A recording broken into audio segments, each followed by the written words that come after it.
తాకట్లో ఉన్న మీ బంగారాన్ని విడిపించి ఆ రోజు ఆన్లైన్ రేటుకి కొంటాం. Sharma gold company. ఒకవైపు భారతదేశం సరిహద్దుల్లో పాకిస్తాన్ లాంటి దేశాలతో పోరాడుతూ ఉంటే, మరోవైపు భారతదేశం లోపల అంతర్గతంగా కొంతమంది శత్రువులు పాకిస్తాన్ కమ్ముడుపై రహస్యాలను పాకిస్తాన్కు చేరవేస్తున్న ఒక సంచలనమైన ఘటన బయటపడింది.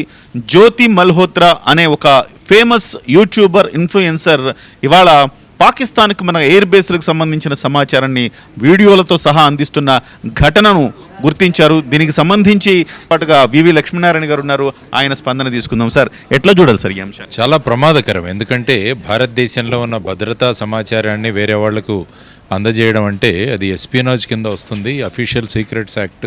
వీటన్నిటికీ కూడా విరుద్ధంగా ఈ విధంగా ముఖ్యంగా నేను చూస్తున్నది ఈ మధ్య యూట్యూబ్ ఇన్ఫ్లుయెన్సర్స్ అని చాలామంది ప్రజల యొక్క వీక్నెస్ ఏదైతే ఉందో దాన్ని పట్టుకొని వాళ్ళను ప్రభావితం చేయడానికి ప్రయత్నిస్తున్నారు. ఇక్కడ కూడా హైదరాబాద్లో చూస్తే కొంతమంది యూట్యూబ్ ఇన్ఫ్లుయెన్సర్స్ బెట్టింగ్ అప్లికేషన్స్ను వాళ్ళు ప్రమోట్ చేయడం, ఇలాంటివి కూడా మనం రీసెంట్గా చూసాం.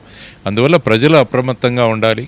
ముఖ్యంగా ఇంటెలిజెన్స్ ఏజెన్సీస్ కూడా వీళ్ళ ముఖ్యమైన హేతు ఏంటి, వీళ్ళ కారణం ఏంటి అన్నది కూడా వాళ్ళ వెరిఫికేషన్స్ కూడా జరగడం చాలా అవసరం. ఆ విధంగా హర్యానాలో ఒక మహిళ ఈ విధంగా పాకిస్తాన్కు కావాల్సిన ఇన్ఫర్మేషన్ని, ఆ తర్వాత పాకిస్తాన్ సంస్థలు కూడా చాలామందిని, ఫర్ ఎగ్జాంపుల్ డిఆర్డిఓలో ఒక పెద్ద సైంటిస్ట్ను కూడా పూణేలో వారు ఆ విధంగా ట్రాప్ చేయడం జరిగింది. సో ఇటువంటి ప్రమాదాలు ఉన్నాయి. కాబట్టి ముఖ్యంగా భద్రతా వ్యవస్థల్లో పనిచేస్తున్న వాళ్ళందరూ కూడా ఇటువంటి ప్రమాదాలు ఉన్నాయి అని చెప్పి వాళ్ళకి కంటిన్యూస్గా మనం బ్రీఫ్ చేస్తూ వాళ్ళని కూడా మనం వెరిఫై చేయాల్సిన అవసరం ఉంది. కాబట్టి ప్రజలు కూడా ఈ యూట్యూబ్ ఇన్ఫ్లుయెన్సర్సు వీళ్ళ ప్రభావంలో పడకుండా మన భారతదేశం గురించి, భారతదేశ చరిత్ర గురించి, భారతదేశం యొక్క గొప్పదనాన్ని గురించి మనం తెలుసుకుంటూ భారతదేశాన్ని పట్ల భక్తిభావాన్ని, గౌరవాన్ని పెంపొందించుకోవాల్సిన అవసరం చాలా ఉంది. కాబట్టి ప్రస్తుతం భారతదేశంలో ఆ విధమైన వాతావరణం ఆపరేషన్ సింధూర్ ద్వారా భారతదేశాన్ని మొత్తాన్ని ఒకటిగా చేసే ఒక మంచి పరిణామం జరిగింది.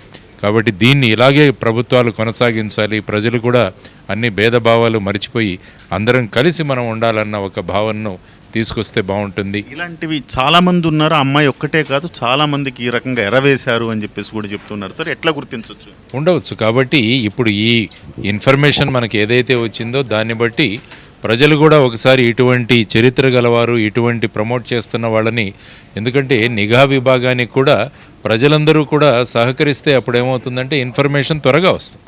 కాబట్టి నిఘా సంస్థలు మాత్రమే పనిచేయాలన్న భావనలో ఎప్పుడు ఉండకూడదు. మనకు తెలిసిన సమాచారాన్ని వెంటనే సంబంధిత వ్యక్తులకు చేరవేయడం అన్నది కూడా ప్రజల యొక్క బాధ్యత, దేర్ డ్యూటీ అన్నది కూడా మనం గమనించాలి. హైదరాబాద్లో కూడా బాంబ్ ఎక్స్ప్లోజివ్స్ని కనుగొన్నారు, ఇద్దరిని అరెస్ట్ చేశారని చెప్తున్నారు. వార్తలు వస్తున్నాయి. నిన్న ముంబైలో కూడా ఇద్దరిని ఎన్ఐఏ వాళ్ళు అరెస్ట్ చేయడం జరిగింది.